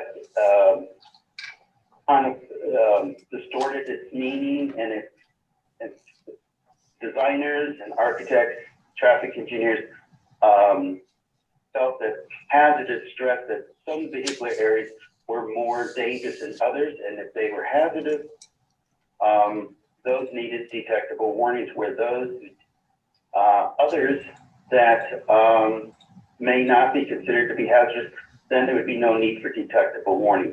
This will get rid of this misunderstanding of the terminology, which the federal government has many years ago eliminated and replaced with blended transition. And I apologize for the background noise. I'm in a home, and there's noise from some equipment outside, so I apologize for the noise. Hope you can hear me. The circulation path, item 11B.19, we feel is very much step advancing access, providing a greater deal of safety by having raised circulation pathways when they're adjoining vehicular areas. This provides a clear demarcation of where you are to walk as a blind person by having that elevation difference. And we, as have commented, concerned about exceptions 3 and 6, feel that even though detectable warning references for curb ramps and blended transitions can be found in exception 1, and it could be inferred that it's still, even though maybe might be considered to be redundant, that we feel that the citation should be included in 3 and 6 so that it's clear to the reader that detectable warnings are required at the terminus, the crosswalk, and along blended transitions. But despite these concerns, we are still in full support of this item. Would like to see in the next edition of the DSA reference advisory manual that these issues or concerns rather be included in the advisory statement, explaining it, including the figures, and then in the next code cycle that these can be brought up for consideration as new items.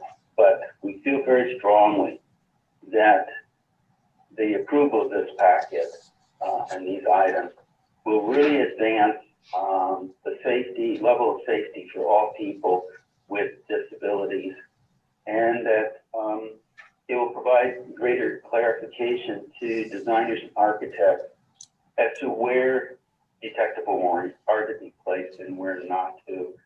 So thank you very much for your time and consideration. Good morning. Thank you. You have 0 questions remaining. Double check that. Okay. We want to make sure that if you are on the line and you are not in the queue, to push 1 and then 0 now and put yourself in the queue. There were only 2 people in the queue, and we heard those 2 people. So we'll give you a couple seconds, and then Barbara can check the line again. Should we go to the written comments? Give them time, perhaps. While we wait for any further public commenters on the phone, I'll ask BSC staff if there were any written comments submitted prior to the meeting. Yes, thank you, Mr. Secretary. We did get a number of comments that were sent in during the notice period for this meeting. Initially, the meeting for the October 13th, we received 4 comments from 3 commenters. And then since the notice for this revisited commission meeting on the 5th, we received 1 more comment. So I'll briefly touch on these. 2 of the commenters actually were on the phone. That would be Natasha Reyes from the Disability Rights, and then also Jean Lozano from the blind community. So those 2 were already submitted and they discussed their concerns. So I won't go over those again, but I will touch on the others that we received. Christina Stevens from HGA, I believe is an architectural firm. I'll briefly read her comment. A gist of my concern is that the way the code is worded will cause a reduction in accessibility as outlined below. She goes on to write, the wording of the proposal for section 11B 250.1 exception 4 is unclear with regard to where to install the domes.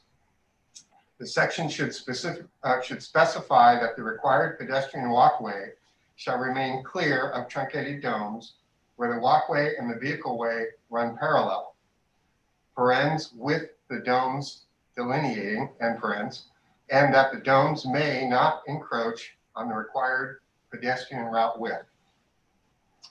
If 36 inches of truncated domes are installed on the walkway side of a flush 48-inch walkway, such that there is 12 inches of flat surface and 36 inches of domes, most people, and especially those who have mobility challenges, crutches, chairs, walkers, etc., and or balance issues, will walk further out into the drive aisle, thus exposing them to risk and reducing their net level of access. And then they offer suggested language to be added to number 1. That adds the additional language to the end of the sentence that says, where a parallel walkway and vehicular way conditions, the subject circulation path required width remains clear of detectable warnings. That's the end of their comment. There is an additional comment that we received from Eric McSwain, and that came in during by the 30th for this particular meeting. And I will look at that real quick here.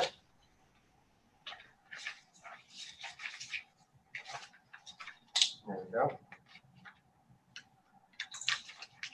Mr. McSwain is from the Access Compliance Consultants Incorporated. He's a CASP member. And he says, dear commission members, I am writing to express my objections to the proposed changes to CBC Chapter 11B, specifically those related to the definition of circulation path. The scoping section 11B-250 circulation paths, these new requirements appear to me to be deceptively simple, and I think the potential negative impacts will far exceed any perceived gain. One of my biggest concerns is that the definition of circulation path fails to clarify that the circulation paths in question are limited to ways of passage provided for pedestrians only.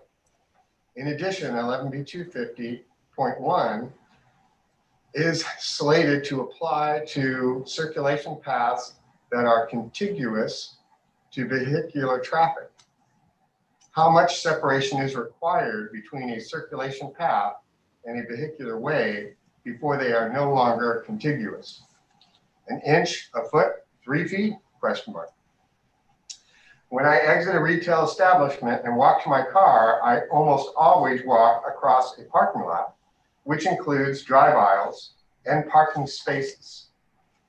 Seldom, if ever, are walks provided to all parking spaces. How will the proposed change impact these areas that provide for combined pedestrian and vehicular circulation? Certainly the entire parking lot cannot be elevated to any benefit? And will elevated walks be required for all parking spaces?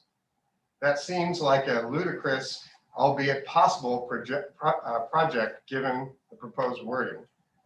Requiring sidewalks to be elevated above on-site vehicular areas also strikes me as potentially problematic, particularly in existing facilities.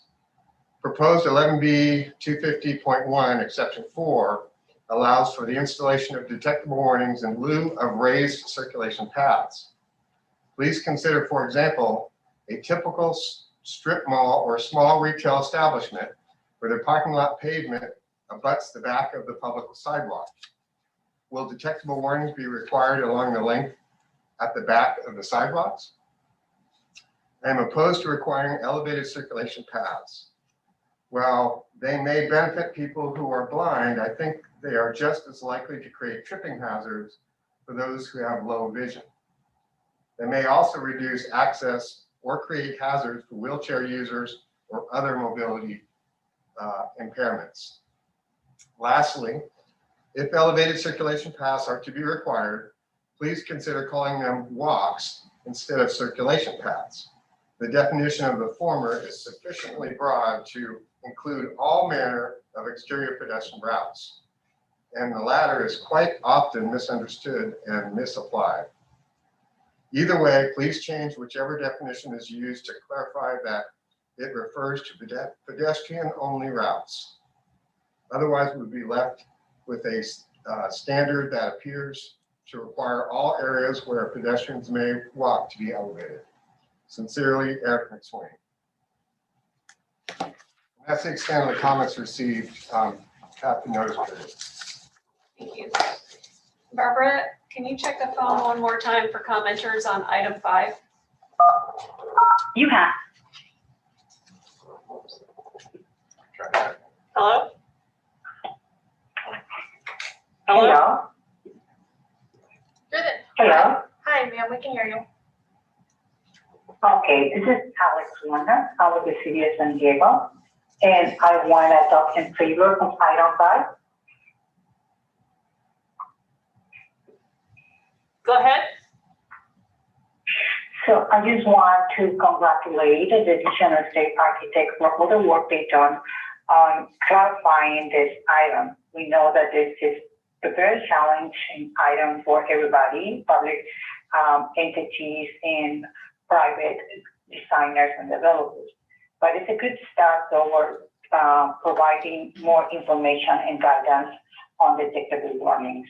So we applaud you, and we will be hoping that continue with this, continue working on providing more guidance on the item. Thank you so much.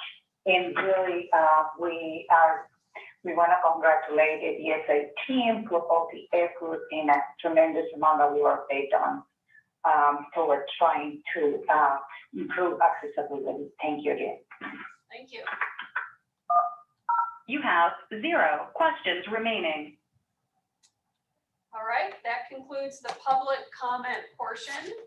I'm going to turn item 5 back over to the commissioners and entertain a motion at this time to consider the Division of the State Architect's proposed adoption of amendments to the 2019 California Building Code, item numbers 2.01, 2.03, 11B18, 11B19, and 11B38. This is Commissioner Mickelton. I have a couple of follow-up questions for DSA, mostly relating to a couple of the comments that that were read in by Mike. One is that idea of the parallel curb ramp that we approved in July as part of the DSA package, and the requirement for having a path that you can get past the detectable warnings that are going and toward the street direction at the curb ramp. And Was there consideration for this new idea of a parallel circulation path and vehicular way, and wanting to, when they are at the same level, prevent that long strip of detectable warnings being, or people being forced to go over that because that pedestrian or that circulation path is only, say, 4 feet wide? This is Derek Shaw with DSA. Yes, we certainly did consider that condition in part of our outreach through our Access Code Collaborative, as well as with our public engagement. These were some of the problematic conditions that we sought to address. Now, quite often, building officials will interpret a long stretch of the walk that is at the same elevation as the adjacent vehicular way. If it has down ramps on both sides, they would consider that as a parallel curb ramp. In that case, we have addressed it in the previously approved during this cycle other items about parallel curb ramps. So yes, we did certainly take that effort there. Where you have where you have an expanse of a walk or a circulation path that is at the same level as the vehicular area, especially in new construction, these are conditions that can be quite readily addressed in design. And while we can come up with very good regulations for the building code, it's also important for the designers to take very seriously the accessibility that's required by the code. So while we did not elect to try to address the issue of having a blended transition that would be many scores of feet in length, we would like to encourage the designers of new construction to try to avoid that situation to the greatest extent possible. And while providing detectable warnings between those two elements is required by the building code, DSA has not proceeded down the path of requiring those detectable warnings be located outside of the circulation path, as suggested by the commenter. This would, if it was outside of the circulation path, that would place it in the vehicle area. And as I mentioned earlier today, when you have detectable warnings that are placed in locations where vehicles traverse over the detectable warnings, that leads to damage and deterioration of the detectable warning product. So we do not advocate locating detectable warnings within the areas for vehicles. Understood. I think this is a good example of the DSA advisory manual addressing this situation with an advisory that describes exactly what you just said, and that vehicular path, and that's a completely no-go zone for detectable warnings and for circulation, or for the circulation path, and that once you have a circulation path, an advisory would be to have enough width beyond the detectable warnings so that there's a parallel path available without having to traverse them. So I would like to see that addressed, not just in the advisory manual, but in the code. And I think we'll see how these new definitions and descriptions play out, and whether people take what I think is actually the obvious intent, that you're trying to separate those. You're sort of guiding people in that direction, but it could be more explicit. So the other question that I wanted to follow up on is whether there is somewhere that describes what physical separation is sufficient or is needed between a circulation path that's parallel with a drive aisle. And in particular, I'm thinking that, a designer could on their site plan show, a crosshatched on their drawing area that shows their 4-foot wide circulation path that's a foot away from what they show with a stippled fill as a driveway and sort of skirt the intent that you have. So I'm wondering if there's something that we haven't discussed that defines adjacency, or whether that might be something that you think might be needed in the future. Well, certainly we are open to looking for improvements in the future. So that's always open to DSA as well as any of the other code proposing agencies. As to Mr. McSwain's comments, this kind of brings up one of the difficulties. As far as I'm aware, I don't think that he had submitted similar comments on this item earlier in the process. But when DSA receives comments at such a late date, our hands are usually tied by that point. And absent withdrawing the item, we're not left with a lot of options. I think DSA, under the grace of the Building Standards Commission, we took 3 bites at the apple here. So we've been before you 3 times now, and that's so that we could address the comments that we received earlier in the process. However, with these latest from Mr. McSwain, I'm just afraid that we were not able to address them directly in this code cycle. We're happy to remain mindful of those comments and to continue to study those issues.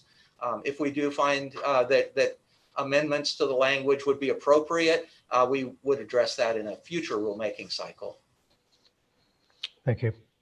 I don't personally see that as a large potential issue, and I think that plans examiners would look at that sort of adjacency in a reasonable way that would lead to the results that we all want to come out of this.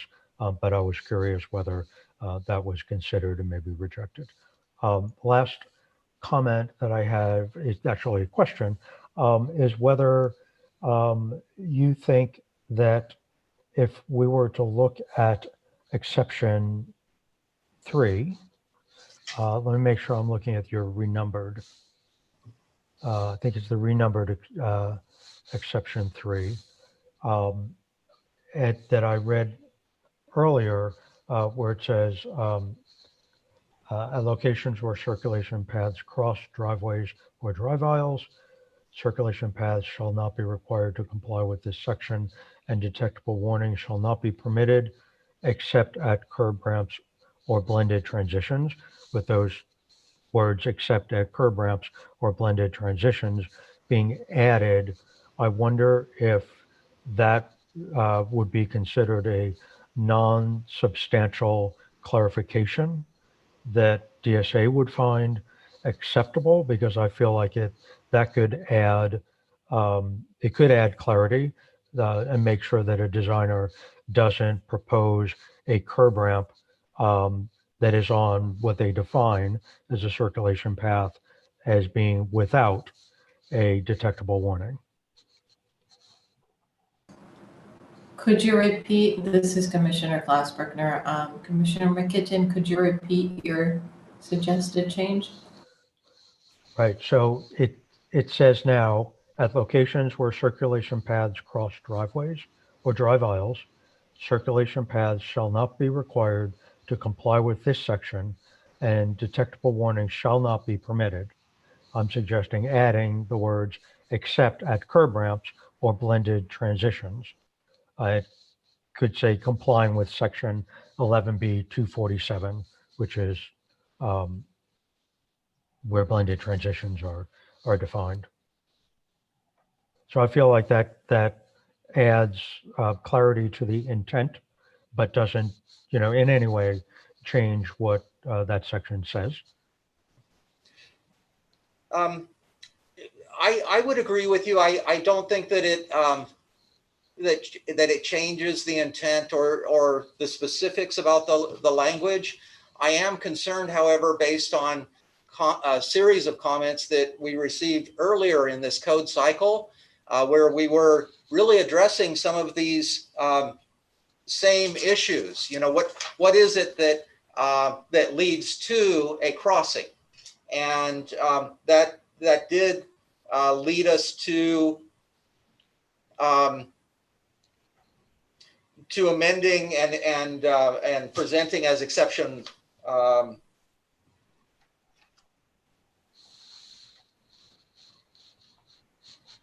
in exception 1 the methods that curb ramps and blended transitions or blended transitions and cut through medians, how they provide an interface with those areas of crossing where the circulation path crosses the vehicle areas. Again, the language is intended to refer specifically to where that crossing occurs. And so in all cases, that will be within the vehicle areas. Now, how you enter into the vehicle areas or exit from the vehicle areas is regulated elsewhere in the code by the detectable warnings requirements for curb ramps, blended transitions, and cut through medians. Right. Actually, I think that's a great point. And reading that, what's now exception number 1, I would say actually addresses that sufficiently for me. So thank you. Also, one point, it would have created an exception within the exception if we had put that. This is Commissioner Klausbergner, by the way. Right. And that's something we like to avoid. Right. But I'm satisfied with the exception 1 that got added. So thank you. That's all my comments. And I would like to put forth a motion for approval. Thank you. Do we have a second? Commissioner Klausbergner seconds. Thank you. It's moved and seconded that the Division of the State Architects proposed adoption of amendments to the 2019 California Building Code, item numbers 2.01, 2.03, 11B18, 11B19, and 11B38 be approved. Is there any further discussion from the commissioners regarding this motion? All right, hearing none, we'll now have a roll call vote. Commissioners in favor, please indicate by stating aye. Those opposed, please indicate by stating no. If abstaining, please state this. Pam, please conduct a roll call vote. Commissioner Klausbergner, Aye. Commissioner Mickelton, Aye. Commissioner Sasaki, Aye. Commissioner Patel, Aye. Commissioner Alegre, Aye. Commissioner Rambin. Aye. Good. Thank you. The vote is unanimous and the motion is carried. Next on the agenda is item 6, future agenda items. Do any of the commissioners have items they wish to be placed on future agendas?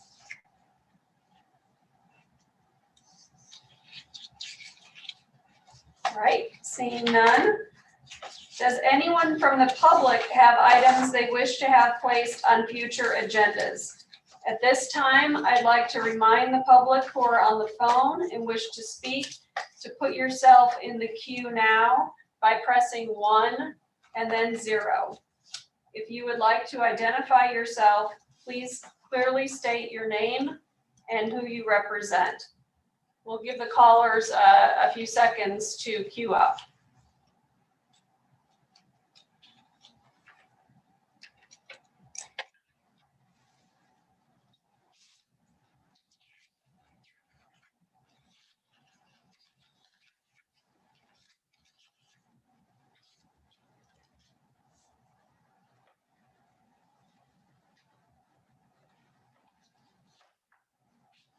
Barbara, do you want to check the phone for commenters? You have 0 questions remaining. All right, thank you. That concludes the public comment portion, item 6, future agenda items. There's no action required of the commissioners, and this concludes agenda item number 6. This also concludes the California Building Standards Commission meeting. I'll entertain a motion to adjourn. Move to adjourn. Commissioner Sasaki. Commissioner Mickelton, second. Thank you. It is moved and seconded that the commission adjourn. Commissioners in favor, please indicate by stating aye. Those opposed, please indicate by stating no. If abstaining, please state this.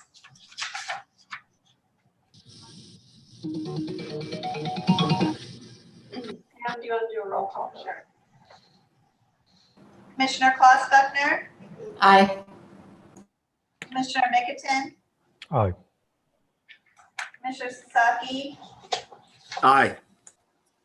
Commissioner Patel, Aye. Commissioner Lakegray, Aye. Commissioner Rambin. Aye. Thank you. The vote is unanimous and the motion is carried. The meeting is adjourned. Thank you all very much. Thank you. Thank you. Aye. Thank you. Thank you. Thank you.